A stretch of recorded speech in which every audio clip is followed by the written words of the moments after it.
ഒരു സണ്ണി സായാഹ്നത്തിൽ 4 ഉറ്റസുഹൃത്തുക്കളെമ്മ, Leo, Miya, Jake അവരുടെ സ്കൂൾ ലൈബ്രറി പര്യവേക്ഷണം ചെയ്യുന്നതിനിടയിൽ ഒരു പഴയ നെഞ്ചിൽ മറിഞ്ഞിരിക്കുന്ന നിഗൂഢമായ ഭൂപടത്തിൽ അവർ ഇടറി വീണു. സ്വർണ്ണ മരങ്ങളും തിളങ്ങുന്ന പൂക്കളും തിളങ്ങുന്ന വിളക്കുകളും ഉള്ള ഒരു മാന്ത്രിക സ്ഥലമായ എൻചാന്റ് ഫോറസ്റ്റിലേക്ക് മാപ്പ് നയിച്ചു.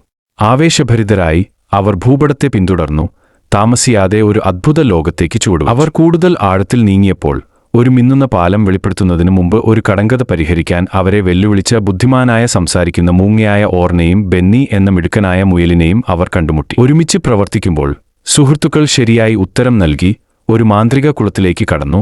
അവിടെ തിളങ്ങുന്ന മത്സ്യങ്ങൾ അലകളിൽ പാടി. മത്സ്യത്തിന്റെ കടങ്കഥ പരിഹരിച്ചുകൊണ്ട് കൂട്ടായ പ്രവർത്തനമാണ് മാന്ത്രികതയുടെ താക്കോൽ എന്ന് മനസ്സിലാക്കിക്കൊണ്ട് തിളങ്ങുന്ന കല്ലുകൾ നിറഞ്ഞ ഒരു നിധിപ്പെട്ടി അവർ അൺലോക്ക് ചെയ്തു. തങ്ങളുടെ സാഹസികത അവസാനിച്ചുവെന്ന് അവർ കരുതിയിരിക്കെ കാടിന്റെ മാന്ത്രികവിദ്യ മോഷ്ടിക്കുമെന്ന് ഭീഷണിപ്പെടുത്തി ഒരു ഇരുണ്ട മന്ത്രവാദി പ്രത്യക്ഷപ്പെട്ടു.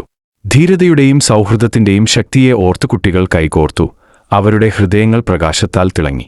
അവർ ഒരുമിച്ച് മന്ത്രവാദിയെ പുറത്താക്കുകയും കാടിനെ അതിന്റെ പ്രതാപത്തിലേക്ക് പുനഃസ്ഥാപിക്കുകയും ചെയ്തു. എൻചാന്റഡ് ഫോറസ്റ്റ് സുരക്ഷിതമായതോടെ തങ്ങളുടെ മാന്ത്രിക ഓർമ്മകൾ നെഞ്ചിലേറ്റി മടങ്ങിവരാമെന്ന് വാഗ്ദാനവുമായി കുട്ടികൾ വീട്ടിലേക്ക് മടങ്ങി. യഥാർത്ഥ മാന്ത്രികത കാട്ടിൽ മാത്രമല്ല, അത് അവരുടെ ഹൃദയത്തിലും അഭേദ്യമായ ബന്ധത്തിലുമാണെന്ന് അവർക്ക് അറിയാമായിരുന്നു.